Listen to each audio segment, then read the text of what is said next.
Hi, I'm Bresden O'Malley with my co-manager host, Rusty Tanton. Welcome back to The One-on-One. And if you're new here, welcome. The One-on-One is the podcast built for the people who keep the software industry moving.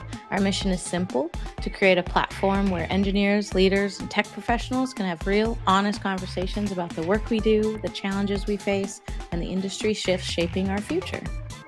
Welcome back. Our guest for this episode is Casandra Minichiello, an Agile coach with 20 years experience. She has helped several organizations define and adopt Agile best practices, including WebMD, Delta, Wells Fargo, and Cigna. We're going to dive into the emotional roots of the Agile Manifesto, how Agile has been misapplied, and what it looks like when coaching is done right. Whether you're leading a team or part of one, this conversation is a call to bring curiosity, empathy, and purpose back into the work. Welcome, Cass. This is your one-on-one. What would you like to talk about today? Well, thanks for having me first and foremost. Obviously, I'd like to talk to you guys about my something that's near and dear to me, which is Agile, because that is my profession. Starting in 2005, as we were kind of chatting before recording this button. So really, have a conversation about Agile ways of working. Hearing from both of you as well, like some of the myths that you might have, or some of the angst that you have about Agile, like play devil's advocate a little bit, and really to have a conversation a little bit too about, at least in my LinkedIn algorithm, I get a lot of things that talk about Agile is dead, and I'm correcting that. So there's a little bit, less of that.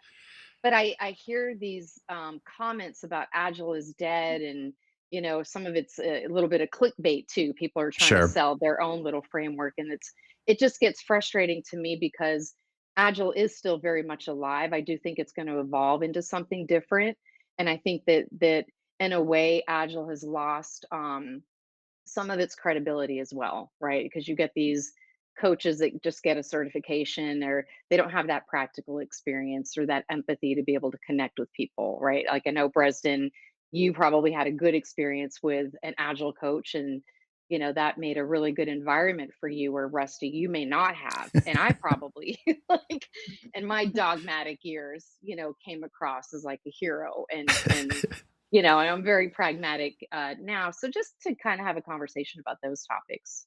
Yeah, that sounds fantastic. And I mean, just for background folks, Cass, you and I worked together at WebMD. I think we overlapped, about 6 years, something like that, roughly. Yes. Because Yes. I think I was there. We started about the same time. You left a little earlier than I did. And we were talking about this beforehand too. Like, we could make a whole podcast about 2005 WebMD. It was really, Yeah.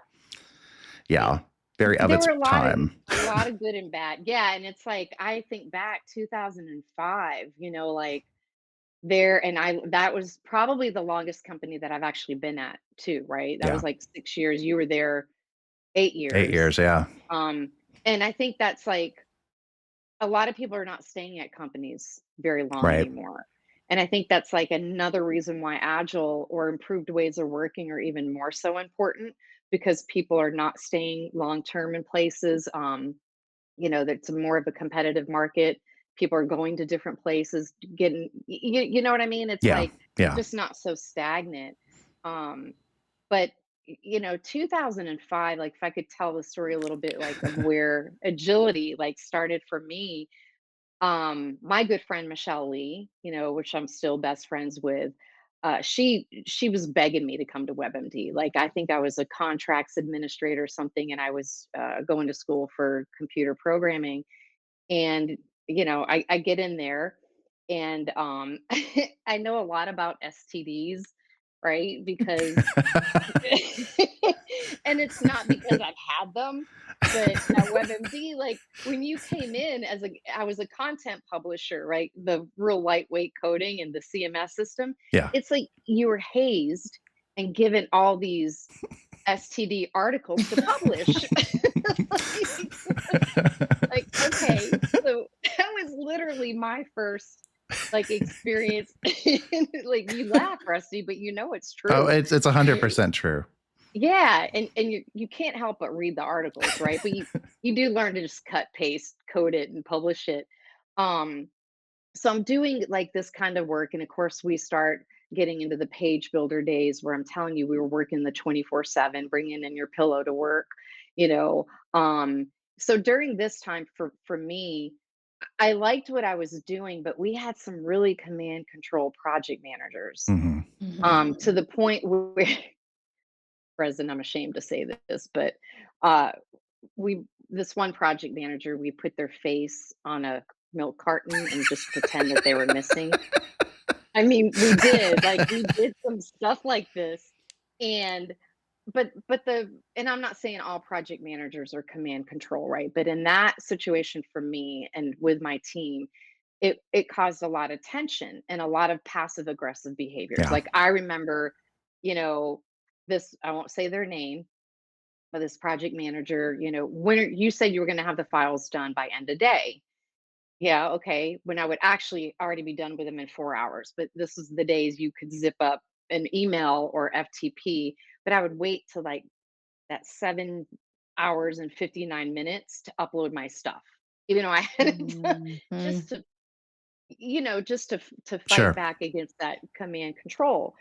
Um, so there was a lot of this, and I kind of became a little protective of my team. And then our team, we were trying to find better ways to work, right? Whether it was like a little bit of automation, like an Excel sheet where you could plug in words and then it would generate HTML. That was our automation Yeah. back in 2005. Um, and we, Rusty, I don't know if you remember being crammed into Shawshank. Were you You part of the know, Shawshank I room? managed to dodge it personally, but I remember Okay. that whole group of folks in there, and I was like, this is probably like 20 OSHA violations or something happening in here Yeah. because it was Yeah. very cramped quarters. It was cramped. It was sort of fun in a way, but Breston, there was a closet, and this was a Literally very a massive closet. project. Yeah, there was no scope adjustment. Yeah. There was a deadline. We called the CEO the Gestapo, right? And literally a closet with tables, and we were put in there as developers. Like, barely had elbow room, right? So Wow. it was crazy. We had a lot of work to do, and okay, understood. Um, but this is where I evolved, right? Just being very protective of my team, finding those better ways of working. And luckily, I had a really good leader, Regina, She's great. Yeah. who, yeah, like, awesome. Like, she recognized, like, this uh wanting to improve, right? Whether it be processes, being mama bear to my team. So she asked me, "Do you want to be a project manager?" And I was like, "How dare you?" She's like, "What do you like, really?" And she's like, "No, but it's actually more like for process improvement." So in Yeah. 2005, we were like becoming agile, but we weren't using the words. I didn't know what Scrum was. I didn't know we didn't have those terms. Like, even though in 2001, the manifesto and all these things are becoming cool, but we weren't using those words then. But there were little pockets of things that, look like agile as we call it today. And so I got into that role. But in tandem to all of this was in my personal life, I was also building and I co-founded a grassroots political organization where we actually changed a couple of laws in the state of Georgia around family laws. Wow. Yeah, that were super antiquated. So I kind of have this personality of challenging status quo. That's just how I'm built. Going against, Yeah. the culture and not conforming to it. I think that's what makes me a decent coach as well, because I come from the team through that political experience. Like, I learned about advocacy, change management, and influencing people. Yeah. Um, so, coming back to the time at WebMD and that personal experience, it's like I just started to kind of grow and evolve from that. And then a lot of us were put in to, like, certification at WebMD. Rusty, I think you and I Yeah. went We did the together with same that. Scrum training class, the CSM. Oh, yeah, it was horrible. Because I It wasn't Betty's like, fun. it's horrible. It was not fun. I thought, like, when I heard the word scrum, I was like, that's nasty. Like, that's a dirty word, because I didn't know, right? Yeah. But that's where I started. And then since then, it's been like in the various sectors that I've been in. Like, I left WebMD, went into the gambling, online casino sector. That's a whole different podcast. So there's some stories about there. Financial, transportation, Delta. Right now I'm at Cigna, and I've held different roles like Okay. or like the project manager that's really a scrum master, and then into scrum master, and then leadership positions, and obviously coaching positions. But and I tell this story a little bit too. It's because in my journey, agility started with a need to improve, Yeah. right? And protect people. And anybody can do it, right? Like I don't think you have to be an agile coach to have that drive or that ability or the competencies to do these things. I think like you two in these leadership, positions, or even people hands on keyboard, they can ignite change. Like there's a lot of frustrated people, right? They or see ways to improve. And I think even if you're doing a lot of mundane work, Yeah. the novelty of process improvement is exciting. Like it should be, if you can innovate and do things in a better way. You might not be able to do that with the product you're building, but in ways of working. So I think it's like that it's the best way to say it, that ability that we all have. And I think that's what I look, into coaching. I don't want to do this. I want other people to Yeah. own it, and run with it. But yeah, that's my story. I'm sticking to it. But No, yeah. Thanks No, for all that awesome. background. Thank you. I actually yeah. just, you mentioned right away, Agile is dead, and you're here to talk about how that's actually misunderstood. What do you think people misunderstand most about Agile? I think people misunderstand it as a that project management methodology, right? Mm. And I think Rusty too, like maybe that was what that I think LinkedIn that's what it post was. was Yeah. sort of about. And then also I've publicly on LinkedIn kind of was really upset about the Agile Alliance and the PMI merger, but later on that, um, like, well, I said what I said. Um, yeah, there's a misunderstanding that Agile is a project management methodology, and it's Yeah. not. Agile is truly about people. It's unlocking like this intrinsic motivation in people. People do the work, right? The processes don't do the work. Now, does Agile have methods under its umbrella? Absolutely, because methods help human behaviors act in a certain way, right? But you don't always have to have the methods. And I think that's where that big misunderstanding is, and that people say Agile is dead because they're also viewing it as a brand, right? It's a Mhm. method, it's a brand, and it was never intended to be a brand. Yeah. Um, yeah, yeah. It seems similar to how you see a lot of LinkedIn garbage about. I see recruiters get a lot of guff on LinkedIn.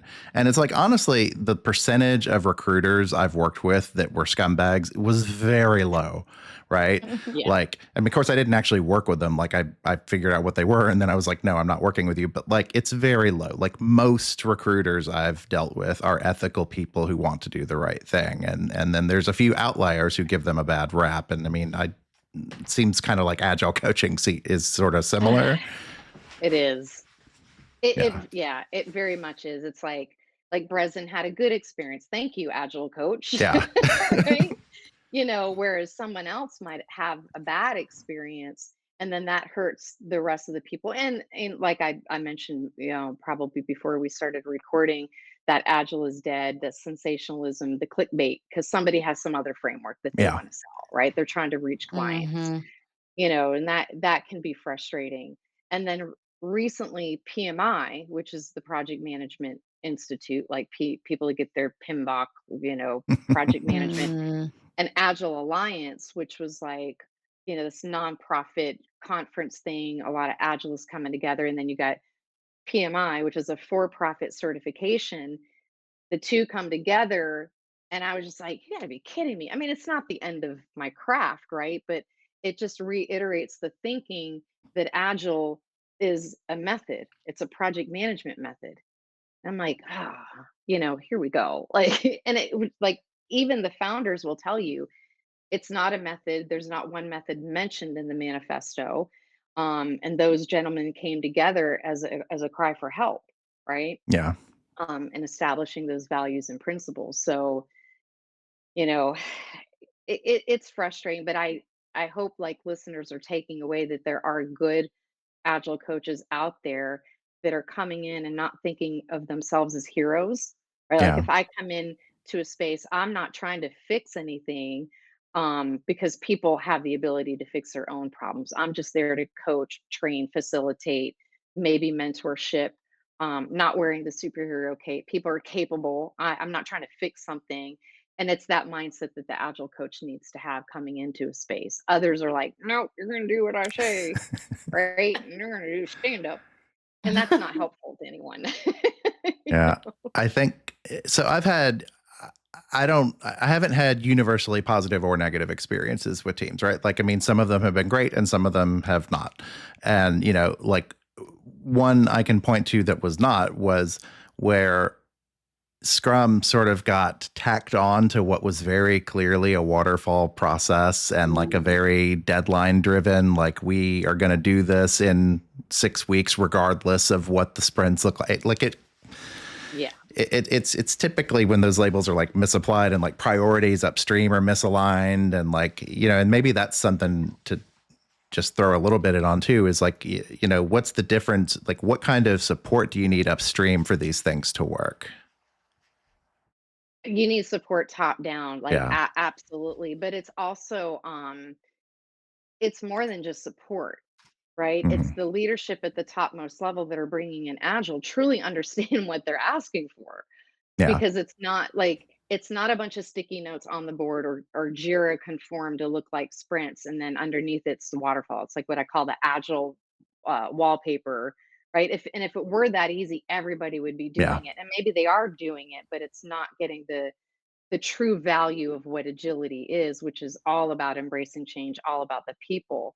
So from my perspective, like in my career, I can tell you like of one time where leadership I think, got it, right? They weren't just there to sponsor it and fund it, they were actually involved, and that was KK at Delta Airlines. Like, I was, brought in there to establish an Agile Center of Excellence, and, he wasn't there, like, right away, but I came in, it's fine, and I went into grassroots mode, right? Like, Raul, the CIO, was like, "We want Agile." Okay, and he had a sponsor Mhm. that would come in, "How's it going?" I'm like, "Great."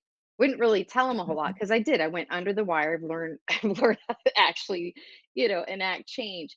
You go through a grassroots movement and you show the value and you create hype about it. You get people excited and happy. You're politicking, right? You're selling it, and then it'll trickle up eventually and get to the right ears and spread that way. Well, Raul had brought in KK. I guess he's a CTO or CIO, he's one of the C-suite, and to take on this agile thing. And the first thing he said to me, like I meet him, and he's like, the first thing he asked me is, "How do you spell so and so's name on your team?" And you guys are probably like, "What? What's that got to do with agile?" And I was like, "Wow, he literally cares about someone on my team enough to Mhm. spell their name correctly." Oh, that's And good. that was very and that was very indicative of how he, like, was kind of emotionally invested into Mhm. what we were doing and listening and being engaged and willing to also change his way of thinking in order to model that behavior, which, it was tough for him, don't get me wrong, Yeah. because he was, different.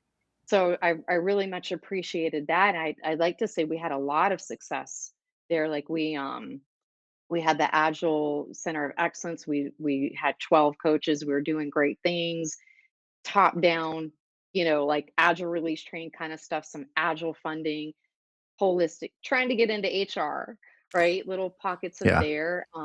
Co-founded like a DevOps dojo that's still, I think it's still in existence today. So that was where I think where leadership they really need to like walk the walk. Yeah. And Raul came along too. Like, don't get me wrong, it was great. Like we established our measures of success of what agile looks like for us. Like what does that mean to us and what does success look like? And everybody was like really bought into that. And I think that's where the true progress came in and starting to to see value. So yeah, that was a good experience from at least that top leadership. Can't say that about every company that I've been in. You know, sometimes they don't like what I have to tell them, right? Because Sure, you yeah. know, agile is it's about exposing the bad as well, like what is wrong that's happening with the process that's like costing the organization a lot of money. And sometimes leaders look at it and they're like, "Ooh, you're showing me data that shows that maybe I'm not doing my job well." Right. And instead of wanting to fix it, they retract and just go back to their old ways because it's just a little more comfortable, for them. So No, I that's remember the always fun. very first Agile implementation I was ever part of, which was that site ops group at WebMD. We had a big physical Kanban board out in the middle of the hall. And it was still, to this day, I still think that's the best way to do it, right? Is to have a physical Yes. board with note cards, like nothing's in the computer. Everybody has to tangibly grab it, write on it, move it across the board, put timestamps on it. Anyway, you reminded me of that because I ran into that specific thing. Like like part of what we were trying to unearth with that Kanban board were bottlenecks in our process. Like Yep. who is really holding us up? And Yep. you know, I got a little bit. I'm not gonna say I got reprimanded for it, but like I got a hey, tread carefully, bro, because you're about to make some people mad with this information. Yes. Yes, exactly. And the irony for me is people pay me to come in and be this agile coach, Yeah, and then they don't like what I have to say, yeah, right? Because I'm exposing it. And mind you, like I do it with data. I put yeah. light on the data and I take time to collect those metrics, that show that. Um, but it's crazy. And that's like this podcast. I'm like, somebody wants to talk to me about Agile? Because a lot of times, like I'm, working and people don't want to hear about it because they're Yeah. they're just afraid of it, or like, like you said, tread lightly because you're gonna expose something. Yeah. It's like, well, shouldn't we be doing that? Isn't that what You we're know? supposed to do? But it's like, we had a few specific stakeholders who were holding us up They're a little sensitive. and we identified them. And instead of like putting them on blast, I just gave that information to the VPs and let them duke it out. But um, Exactly. Yeah, exactly. And I think like, when you're in any position or in a leadership position, it's like you have to create that space, yeah, for people to expose what's wrong. It's like it's nothing personal. It's a way to improve. And honestly, like companies that are not willing to do that or create that culture of trust and innovation with their people, they're gonna die out. yeah, I mean, they really are. Like, I think I won't say the names of companies, but I'm like, man, you are going to fizzle out because a startup is going to come up, and because most startups have that agile mindset already without all the bureaucracy behind it. They're going to come in and blow you out of the water. It's not because you have a bad product. It's because you're not attracting the right talent, yeah, right? You're not and creating that space for failure, exposing the data, making those improvements, and just honoring that people are the ones that do the work, yeah. right? It's not just all these processes. But yeah, I miss that Kanban board actually in ways, because Jira, like all like these tools, there's just something nice about. Well, and we had the luxury too of like being in person. Yeah. Like, oh, times have changed, but we were also in person, like, and literally had this physical board that was like half a mile long. But we were doing it like, and this is we knew the word Kanban. Yeah. Like I knew the word Kanban, but I really didn't understand the history behind it, Hmm. where it came from, the intent. Now I do, right? But that was some pretty cool stuff. And now, like, the tools get in the way. Like if you're using Jira or some other tools that really weren't designed with an agile mindset, people just come in and configure it to mimic waterfall ways of working, Yeah. right? Oh, it's a sprint. We're agile. No, you're not, right?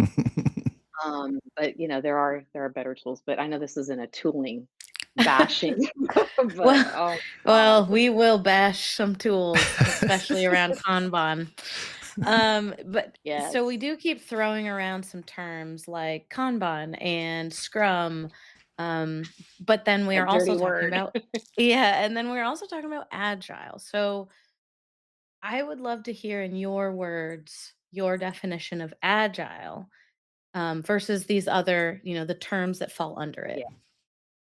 So the best way that I kind of, let me try my 5 second pitch elevator statement here is Yeah. like agile is a focus on the people and giving the people the means to be able to adapt to change, right? Delivering value, the right things at the right time with quality, right? That's pretty much what agility is. It is all about embracing change, doing the right things, delivering things, good things with that have value. um the methods are practices that help people embrace that agile mindset, and I think that's where agile coaches kind of go wrong a little bit, or people that are just learning about the practices, is that they're not understanding the why behind those practices. And I can't say that the inventors of these practices really thought about the psychology behind what they were doing, Hmm. because I haven't spoken to them, but maybe. So you've got methods, but then agile is just this umbrella term. um, you got the Agile Manifesto, the 4 values and 12 principles that are probably a little outdated. It hasn't been revised since 2001. Yeah. But that's pretty much how I explain Agile to people. It is that umbrella, but many methods, underneath that. Um, Mhm. so, I mean, I'm glad you asked that, because I think that's like kind of going back to a little bit of like a misunderstanding of Agile, right? It being a brand and it being a method and it being new, even though 2001 is when agile became a word. But those methods predate, like Kanban is from the 50s and it was Yeah. used in manufacturing, right? It's just the Right. visual board, it's all about flow, exposing all the bottlenecks in your process. Scrum was like 94, 95. I think Ken Schwaber invented Mm. Scrum.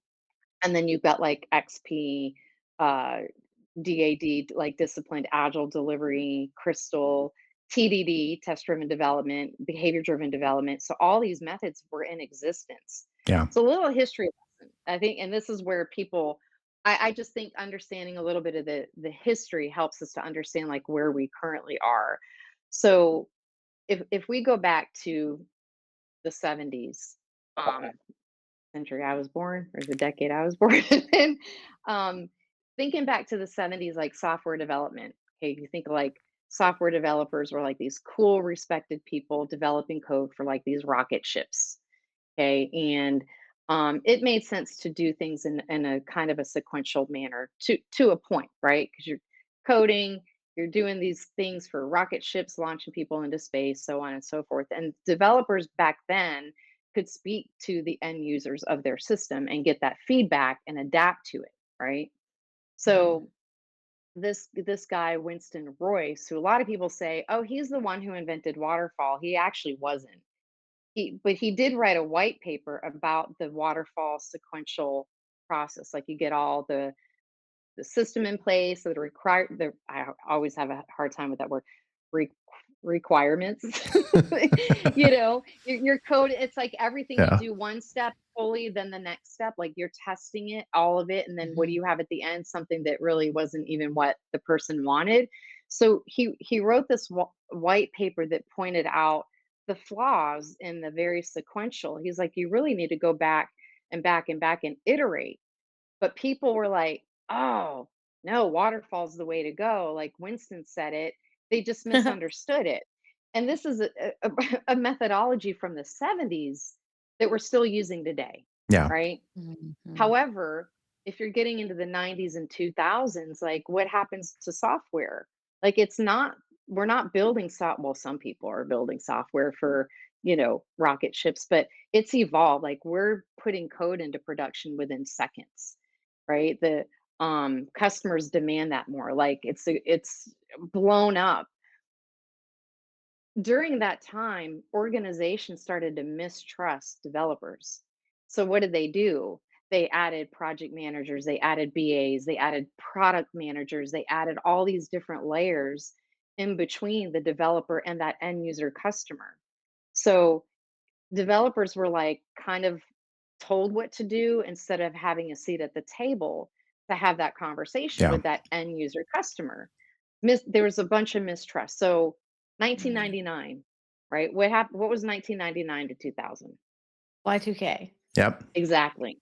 Y2K. What happened with developers? Or people were freaking out, right? But developers are like, "No, we got this. It's the world is not going to end." Right? Remember like New Year's Eve 1999 Oh going yeah. into 2000, everybody was like, "Yep, we're good." My You know, my and my mom's company actually was that because they dealt with all these mainframe old school insurance systems and stuff like, COBOL and stuff like that. And like they were a I little hear sanguine. they were definitely a little worried about it. Yeah, they were, but they did it, and right, Yeah. we get through that. But if you were a developer at that time, you were under a lot of stress, Sure. right? There was a Mhm. lot of things, you're under a lot of stress. So after Y2K hit, like around 2000, there was a bunch of software developers, engineers that came together and said, "Hey, we need a break. We should go to a ski lodge in Utah and just have fun. Like, I don't know, slam beers. I don't know what people do at a ski lodge in Utah, but they really wanted to kind of have this big um party, so to Yeah. speak. And they're out there inviting, they did invite women. Women didn't go, right? But it ended up being like 17 men that go to Utah. And they went in 2001 just because of planning, right? But it was all to take a break. Y2K happened in 2001. And these people that came together, like it was Ken Schwaber, Scrum, these Mhm. other people that had been using methods that were a little bit better for software development. Because even in the 70s, there were people that were trying to, talk about spiral ways of working, not sequential for software development, because they started to see that evolution Yeah. and how flawed the sequential process was. So that's the birth of the manifesto. They were really coming together as a way to like vent, like a cry for help, to say, we need to get back to putting people, over process and tools, and putting like the human side into things. So they never intended it to be this branding effort or to market it, but people took it and they misunderstood it. And I think just from a psychological perspective, that waterfall, because it's linear, that humans like the linear and they like the plan because it gives a sense of control, even though it doesn't work for software development. In fact, it doesn't work for a lot of things that we do now, like in marketing or even HR, Mhm. funding. It's applicable everywhere. And I think, our current technology demands that. So a lot of people don't understand that whole history Sure. of that evolution. I always like to tell that story because I just think that's kind of pretty cool, but dang it, you know, little misunderstood. Of So yeah. course, of course. Yeah, and that something you said reminded me. So when we were talking about the big physical Kanban board in the office, and everybody having the luxury of being in person, right? I will say the times I've seen teams like humming at their best in either a Scrum or a Kanban process has been in person. Honestly, like I've seen a True. lot of struggles with trying to apply these different methodologies in remote settings. Like, how do you think things have evolved in the past decade, and how do you think they'll need to evolve to work better in these like hybrid and remote environments? I mean, that's a really good question. I mean, but you're 100% correct in that in person is better. I like remote work. Don't get me wrong. I've been remote for the past 5 years or so, and there's advantages to that. But humans need connection, and we learn by being in a room together. That communication of osmosis, like body Hmm. language, is most of the way we communicate. But in that, if you're familiar with like the Bruce Tuckman stages of team development, like the forming, the Yep. storming, Yep. norming, and performing, it catapults that quickly, right? When you're in person day to day, and that's like Scrum, they say to have small dedicated teams Yeah. because you're catapulting the forming, storming to the performing state. And being hybrid, it helps. It's going to delay that, and then being everybody remote. it's going to delay that even more, but it's not impossible. Like if you can meet in person quarterly for some fun event or be on camera more often, um, like we would try to recreate the in person as much as possible. Like, hey, for a couple hours a day, we're just going to be on the camera, like do your work, but just kind of recreate that in person feel, and talking to each other, just even about silly stuff, right? Because it creates that bond with people. Now, if you're kind of looking at a more of a Kanban method, because there are differences in their methods that are more applicable based on work type and things, but I always look at the people side. Like Kanban just really meets you where you're at, and you're you have a board wherever that may be, and you're looking at your process from end to end, and it's all about the flow of work, right? It doesn't ask for dedicated teams. It's going to help, but it's not asking for that. So you Yeah. could have 100 people working off of a Kanban board, and that's okay too, right? Just looking at the flow of work and all that, but just humans need that connection regardless. Um, so the future, um, I know you kind of asked me that too in advance of this, and I was trying to think, what do I think of like what the future is going to be? I think we're gonna start to see another, I don't wanna say another trend or anything like that, but that where agile is still needed, like embracing change, putting people first is always gonna be needed. But I'm hoping that we start to pull back about from the practices being the first and foremost thing. Like you're coming in and these are the practices that we're going to do, and we start to pull away from that just a little bit and focus more on like the values. And I'm not talking about like agile values, but the values that make an environment a nice place to work, like building the trust with people, again, psychological safety, um intrinsic motivation in people. What is it? The autonomy, mastery, and purpose. I don't know if you guys have ever seen the Daniel Pink Yeah. video where he talks about, creating opportunities for that. Um, and seeing agile not just in software development, but seeing it in all areas of an organization. Like I've spent 3.5 years in marketing, which was pretty awesome because we did a lot of agile, things. Um, I mean, I've been in project management places, like most of the time it's project management. I'm trying to morph to something different, but that doesn't mean agile can't coexist with a project management way of working, because again, it's about the values we're really trying to create. So I kind of hope like that's where it goes, and I hope there comes a day where agile coaches are not needed, right? Because Mm. like Breslin, you said, well, 10 years, I that's the only way I've known to work. And I'm seeing that kind of pattern take place. Like I remember like at Delta Airlines when I was first brought in, um, roles like, hey, let's go on a walk. Like we're in one building with all the cubes, right? And then he's like, we're going over to the Agile building. You go over to another building and it's all like the open floor plan, like the Shawshank room, Rusty. Yes. There's more, well, space, but this open environment. And I remember walking by one of the developers, and I stopped. I said, "So how do you like working in this space?" He's like, "What, this space?"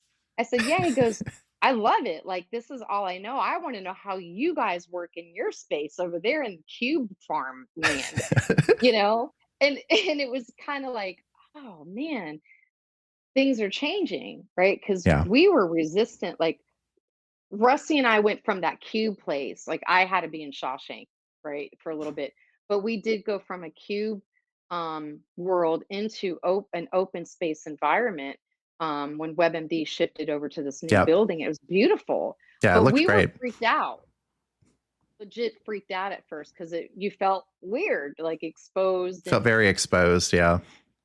yeah, but it did work.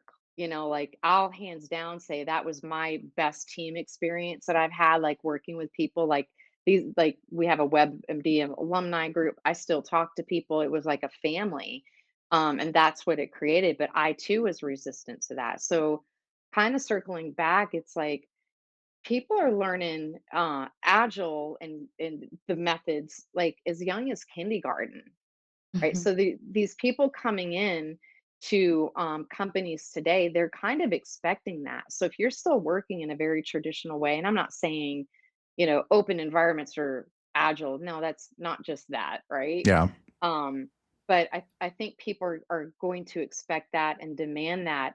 And if they're not, that's where the problem comes in with either attrition or not attracting the right talent, to come in and stick around, with these companies. It's like Google used to be the cool place to work, not Yeah. because Yeah. people were proud to work for a search engine, but because of their environment. And unfortunately, I think they've Mm. kind of, Yeah. They've taken a lot of regressed a that little back. bit. Yeah. But Yeah. Um, yeah, yeah. it's funny you mentioned kids learning this because I just put up a LinkedIn post today because I had a parent teacher conference this morning, and my fifth grader is learning about starting a business and entrepreneurship, and like they're gonna have like a whole Shark Tank thing at the end of the semester, and like it's so fun and joyous, and like I'm like, man, if fifth grade had been like that, I would not have hated it. Yeah, because like that entrepreneur spirit, I Yeah. think is something like I have, right? And a lot of people have. And I think that's why I like what I do a lot too, because I know I come in, they're really not gonna maybe be bought in, but they want me there. And Yeah. then I'm building a team. So we have to like figure out what our product is, what our services are, and market ourselves, show our metrics, right? Show our value, get people excited, like, that's fun to me, and I get to do that often. I mean, sometimes it's like, "Come on, okay," like, kinda tired, like, you know, but, um but yeah, it's that spirit, and I think, if COVID showed us anything, or even, like, early before COVID where people were starting their own businesses, like, through COVID, people were getting laid off, Yeah. and they were forced to kinda start their own businesses, and become, yeah, that entrepreneur. Like, I actually left a consulting firm cold turkey and started my own thing, and that was, not because I quit because they were forcing their frameworks, and long story, but I enjoyed that aspect. Yeah. And if you can recreate that way of feeling, like giving that spark in people in a company that you have, they get a secure paycheck, right? But they're able to act Yeah. in that way and innovate, whether it's the process improvement side of things or the product, or solutions that you're delivering to your customers.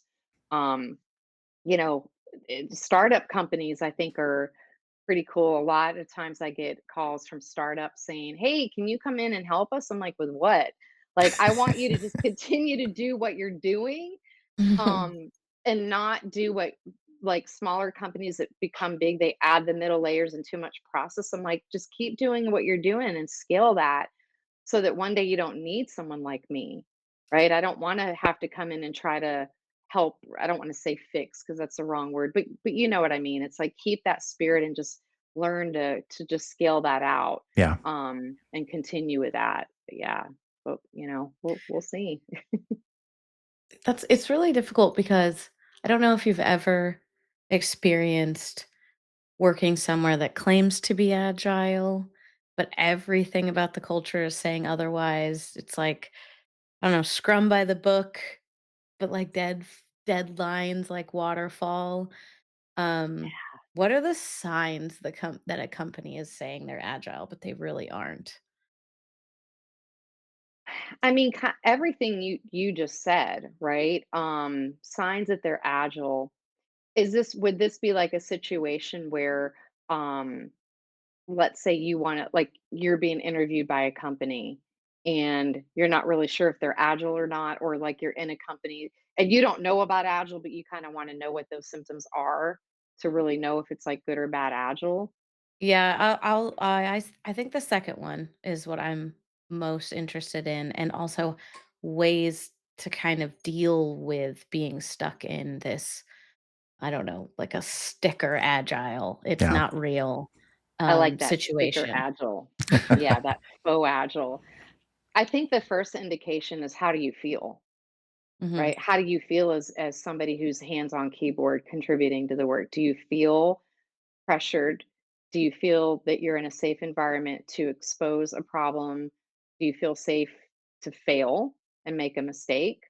Those are indications, like, no matter, like, do stand-ups all day long. Like a stand-up being a status meeting is an indication that it's not really agility, Yeah. right? um, Working off of a big thought out project plan, and then, oh, we've got this 1 year project plan. Let's just break it into 2 week increments and then call that Scrum. Like that's that wallpaper, that agile wallpaper.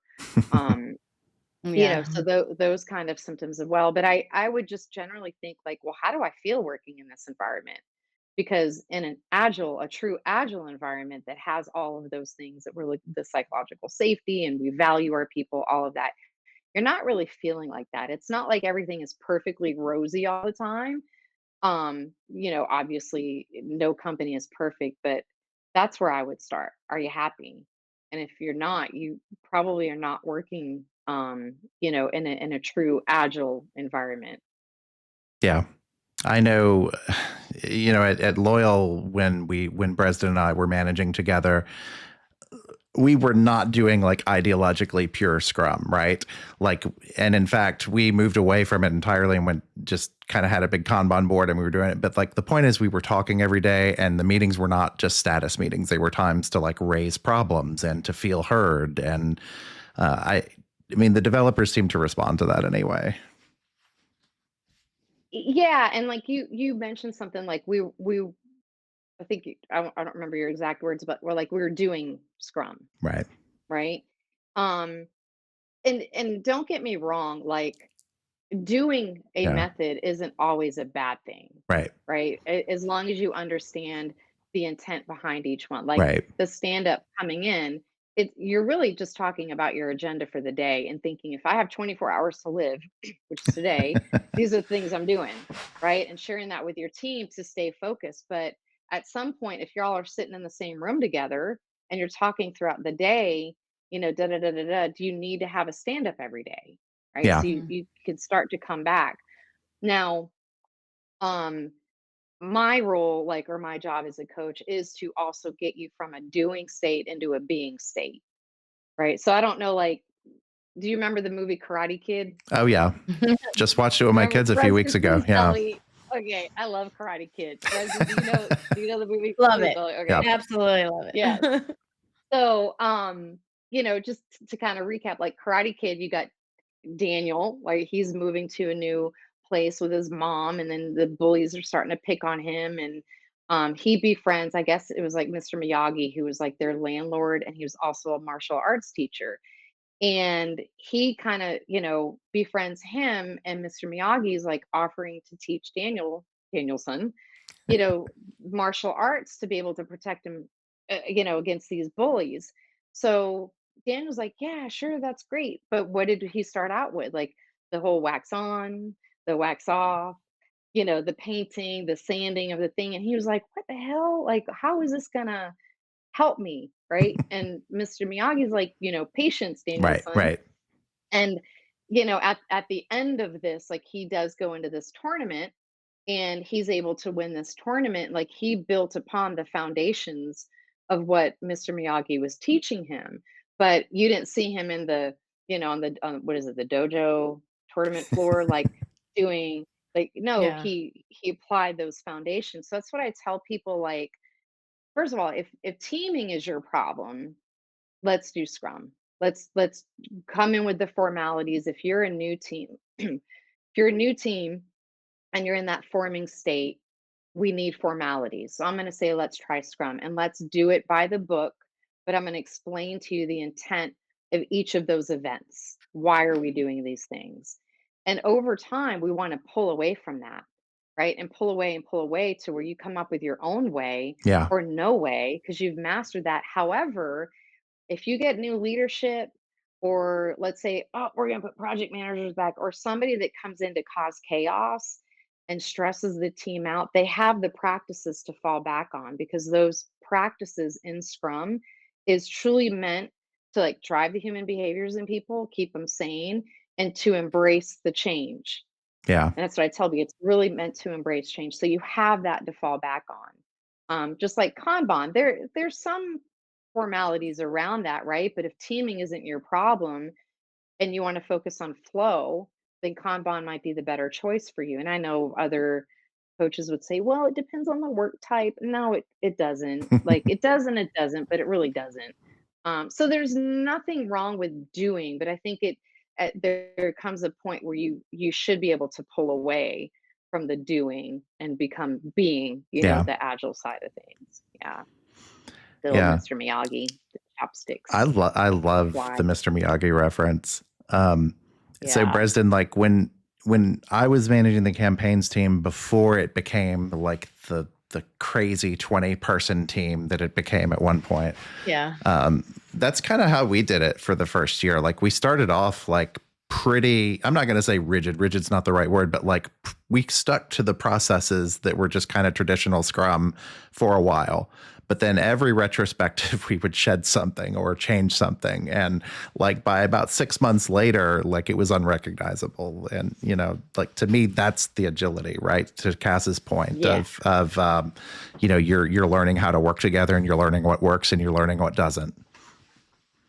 Absolutely. And then if the organization or like leadership can keep that team intact, like this is why I do tell people if you can have small dedicated teams, you're creating what you just described. And these people staying together, as long as they have the skills to do whatever work you throw their way, like keep them together because there's a lot of value, in that.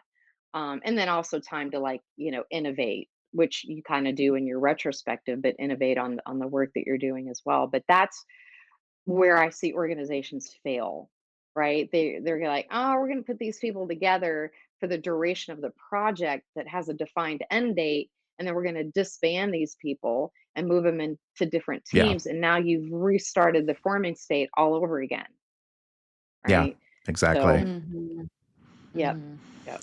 That's a rough place. And after you have rifts at a company, it's a complete restart every single time. Every time. Yep, and again, it does go back to that leadership and their mentality.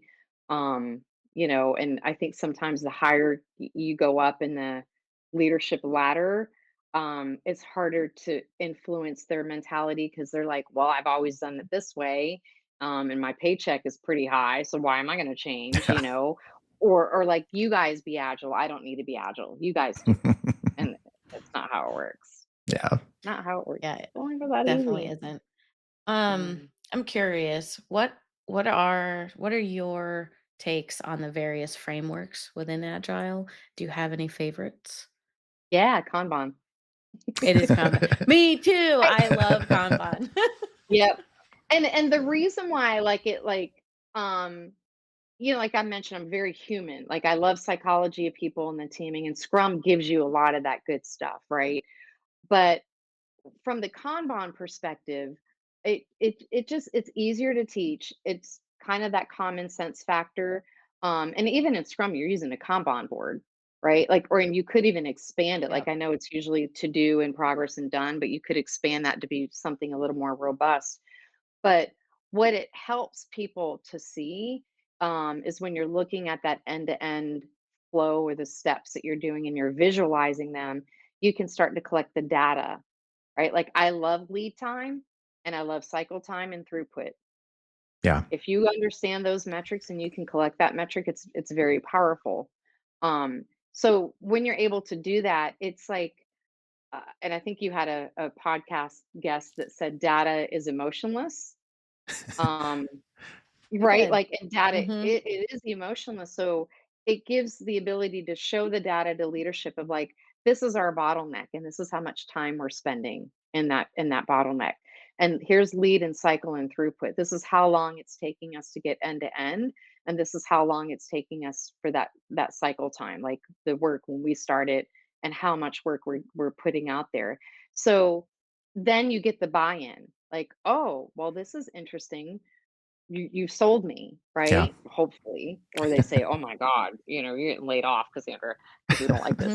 But, so it brings that, um it exposes that information that hopefully people take action on that information. But even if they don't, if you two are members of a team, we could say, "Hey, it's taken us 30 days in this analysis step. What are we Yeah. gonna do about it?" Right? and we fix that, and then we can conceptualize, we took this action and we did something better, and then we see the data that we've improved, and that's morale lifting. Yeah. That's why I like it. Like, nothing against Scrum, there are other metrics to get, but to me that one is like a great place to start. Many other coaches would disagree with me, but you know, yeah. But there's a whole slew of methods, and honestly, I'm not like, an expert in any one of them, or I have my favorites, but there are a lot that I personally would like to explore a little bit more, and have the opportunity to also, like, do some of that with the people that I'm coaching. Like, less, we all hear scaled agile framework, Yeah. so popular because they've marketed the heck out of it. But less is another, it's large scale Scrum, but it's not a scaling pattern. They always say it's more like flattening. And that's like another kind of method too that I think sometimes works a little bit better than something like scaled agile, framework. But yeah, Kanban. I always tell people, learn about Kanban, and Scrum's great, but Kanban's better. I love Kanban. I use it in my daily life for listing and making sure that I accomplish my own Yeah. projects. Yeah. Yeah. Yeah. I often don't practice what I preach. Because Like, how many of us I do, try though? not Like, to we're all do things. hypocrites, so it's all good. Right? I think, what is it? Do as I say, not as I do, or Exactly. something like I that. mean, like, if you're a Yeah. parent, Yeah. especially, and I know you are, Cass, like, there's all sorts of hypocrisy that happens. Yes, exactly. It's like, oh well, I want better for you. So, I guess, like, Rusty, like, what is your, um I don't want to say like what causes you the most anxiety about Agile, or like what's the biggest misunderstanding you think you have, or myth, or I actually don't play think, devil's advocate. yeah, I don't know if we actually disagree about that much, Cass. Like, I mean, I think I probably have a lot of the same pet peeves you do, actually, which is like when a company is faux agile, right? Like, either do it or don't. And like, if we're just gonna like slap sprints on it, we're just adding a bunch of overhead for no good reason. Like, if we're just in sprints and we're doing stand-ups and we're doing all these rituals, but we're not actually bought in and not really understanding the why behind it, that's my pet peeve. And so, like, honestly, I probably don't really disagree with you about much on that. Yeah. Yeah. And that's where, like, everything you just Yeah. described is what like, there are some Agile coaches that come in with that dogmatism, Yeah. right? Um, like, and I'll admit, I don't have a coaching certification. I've been doing this for 20 years. Should I get one? Maybe, right? But now there's coaching credentials and that sort of thing, Yeah. but we don't really know. Like, to me, it's like this profession is still, I don't want to say immature or new, because it's not, but anybody can call themselves a coach. Yeah. And then companies just hire in anybody, and there's coaches that will come in that very dogmatic way, and then they sell it because that person bringing them in is like, yeah, they're speaking my language, command control. And then that's what's giving some of us who've been there and done that, that bad, that bad name. But I also have to consider, like, I was telling you my story, 2005, that was 4 years after Agile, was posted and became a thing. I have the empathy, right? Yeah. There was that tension, that command control, and I grew into that. I don't know if a lot of coaches or even scrum masters, um, have the empathy to be able to connect Yeah. with the people that are doing the work, whether it's software development, marketing, whatever space that they happen to be in. And that scares me. Like, it Yeah. really does, because I don't think you can teach empathy.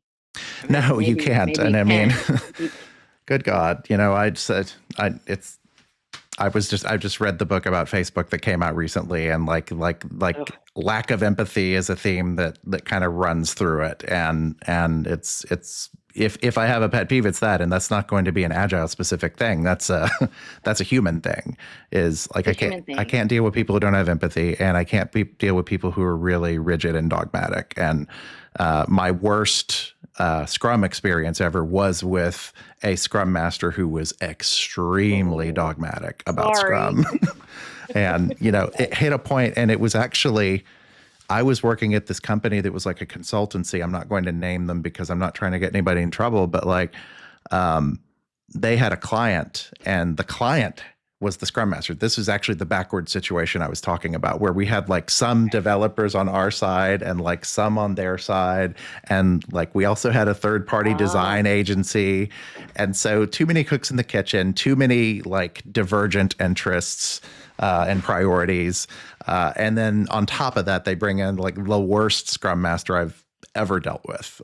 Just really rigid, dogmatic person. And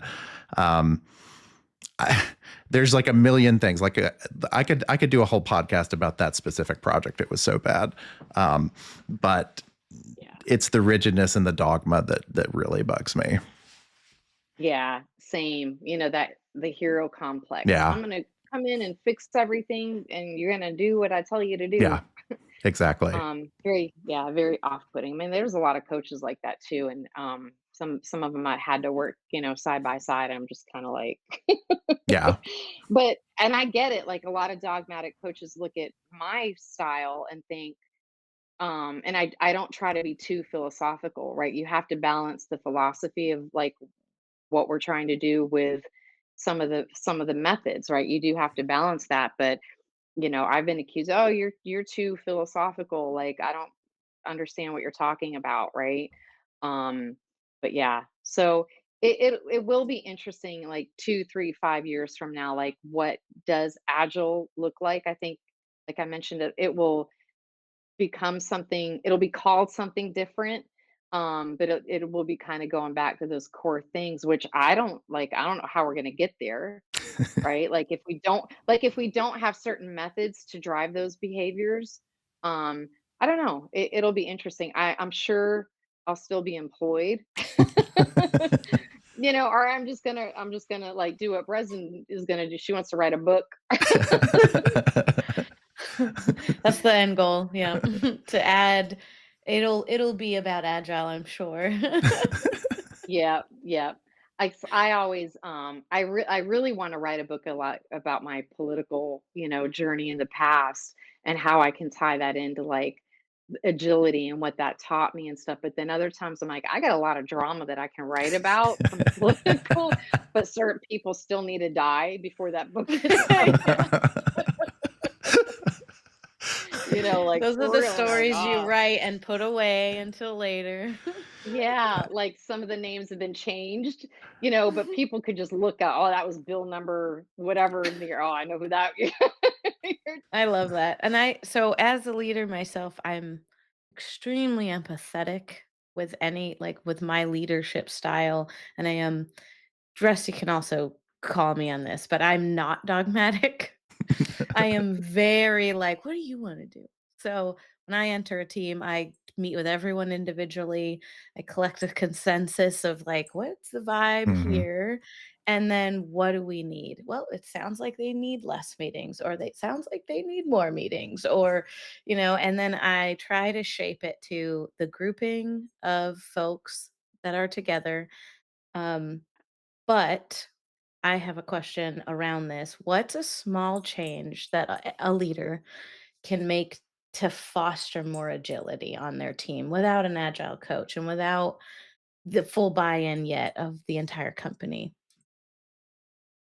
I mean, the smallest change, and I love everything you described about your leadership style. Like that we need more of you, like genuinely. But I think that the smallest change, so you're a leader of a team, like honestly, building a backlog of things that you want to improve, right? Really just thinking about simple things that you want to improve, and prioritizing one or two things and tackling that. Like genuinely, that's the best thing that you can do to start being agile, because you're kind of retrospecting a little bit about your team, and it can be about behaviors on your team, like Chucky's not doing his job, and it can be anything. And of Damn course, it, you as a Chucky. leader creating, yeah, the dang Chucky, you know, because you too as a leader.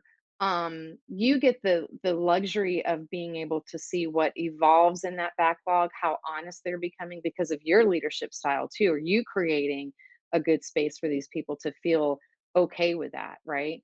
So that's what I would say. Start just creating this kind of a backlog of improvements that you want to make. Sky's the limit, and start working through that. Um, and then kind of that next tiny step would be anything that you guys can't control or solve for yourself, expose it up, right? Mhm. To the next level, to just even plant the seed that we're continuously improving something here. I have need now as a leader for my team. I want to trickle that up and let's see what that leader does with it. Because A, I'm showing them modeling continuous improvement, and B, I'm giving them a chance to help me and then maybe do the same at that level. Right. Yeah. That would be the simplest. It was a really good question. I was like, oh man, what do I tell her? Do stand-ups every day, Bresden. And read your status the whole time. Oh Right? my God. I will say, of all of the methods, I hate stand up the most. Awkward. I mean, I just am not. ah, I've turned my current stand ups into, what do we just call them? Um, blocker meetings. So all we do is bring our blockers. That's all we do because that's way more. It still can last like 45 minutes, but it's more oh, productive and our mindsets there. Like we come and we're like, let's unblock. And we're working with offshore teams. So they bring yeah. us everything at night that they're done with. And they're like, hey, here's all our problems. And then I have all day to Fix try and 'em. unblock them. So stand up, I don't care what they did while I was asleep, but I do care about what do they need to keep moving forward. So, Right, right. so I've But like, you yeah, you said something though that you don't care, right? Like, and I totally get the stand up stuff yeah, because it is the one to me the most misunderstood Scrum event used to be called ceremony. Um, However, with going back to a new team, you're not in this new team situation, but a new team, you want them to care it's true. about what each other's doing. And like if I'm in person and teaching that concept of a stand up, I'm like, all right, everybody, stand. I know it sounds stupid, but you want people to stand up so they get through it quickly, but Right. they're talking to each other, and I'm turning my back. Like if you're looking Hmm. at me as a scrum master or coach and giving me a status update, I'm going to turn Mm, my back and you talk to each other, and then they're starting to pick up, well, Rusty, he did this, and then I know I need to like, do this, and then this and this, and it's just holding each other accountable. But yeah. it's so hard to master. You know what I Yeah. Yeah. mean? Like it's so Yeah. hard to come into tune.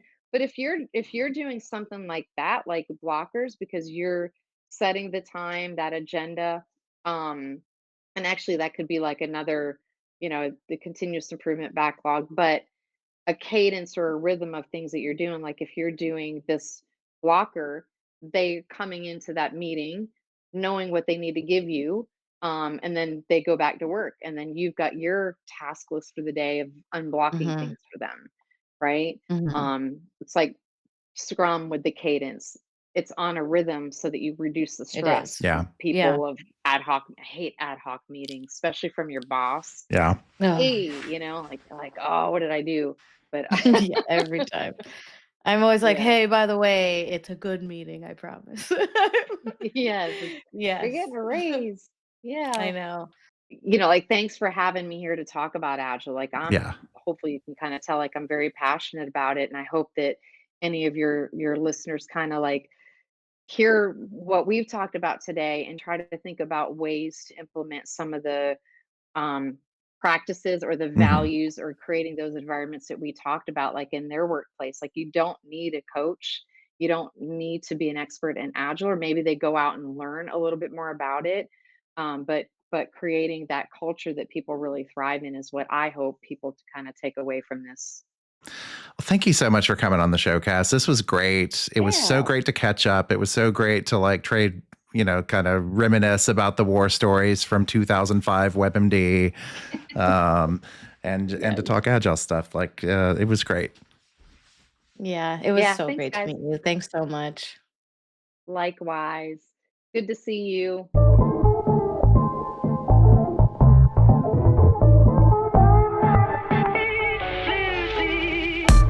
opinions expressed on the one-on-one belong only to us and our guests, not to any of our respective employers. Does this platform call to you? Do you need a one-on-one? You can find us on the web at theoneonone.show. That's THE1ON1.show, where you can sign up to be a guest. We also love listener messages. You can email us at contact@theoneonone.show or leave us a voicemail at speakpipe.com/theoneononepodcast. Send us your comments and questions, and we may respond to your message in a future episode. You can also find us in Apple Podcasts, Spotify, Amazon Music, iHeartRadio, and YouTube by searching for The One-on-One. Please rate and review us on those services. It helps us out a lot. The One-on-One wouldn't be possible without listeners like you and a fantastic community of people who help us in ways large and small. Special thanks to Cameron Cooper, who helps us with marketing, Michael Ducharme, who created our bumper music, and Elena Sage, who's been a huge booster since day one. Thanks for listening.